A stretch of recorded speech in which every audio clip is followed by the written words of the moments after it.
বিসমিল্লাহি ওয়াসসালাতু ওয়াসসালামু আলা রাসূলিল্লাহ।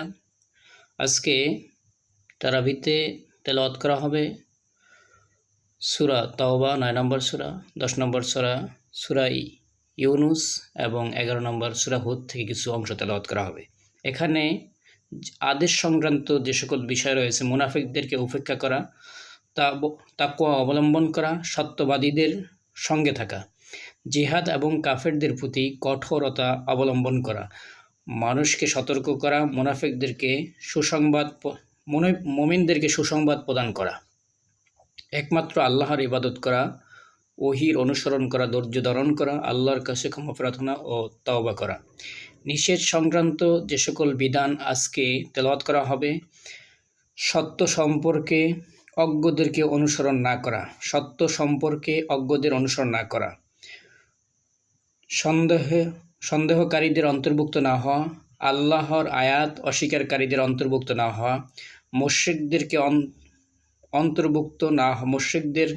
অন্তর্ভুক্ত না হওয়া, আল্লাহ ছাড়া অন্য কাউকে না ডাকা, আল্লাহ ছাড়া অন্য কারো কাছে ইবাদত প্রার্থনা না করা, হালাল এবং হারাম, কাফের মুশরিকদের জন্য ক্ষমা প্রার্থনা করা জায়েজ নেই। এটা সূরা তাওবার ভিতরে আজকের তেলাওয়াতের ভিতরে আসবে।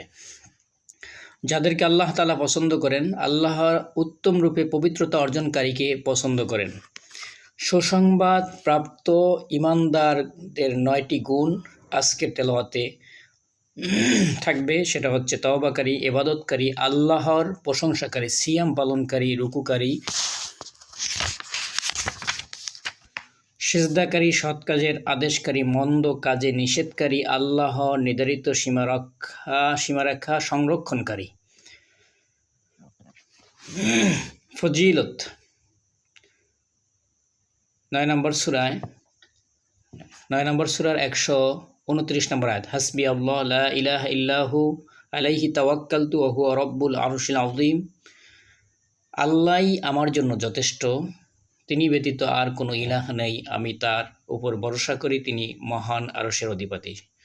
সকাল ও সন্ধ্যা উক্ত আয়াত অংশ ৭ বার পাঠ করিলে সেই দিন ও রাতের সকল দুশ্চিন্তা উৎকণ্ঠা ব্যাপারে আল্লাহই যথেষ্ট হবেন।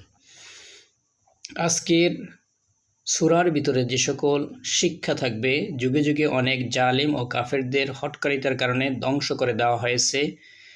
গুনাহের প্রায়শ্চিত্ত স্বরূপ সদকা করা যায় তাকে।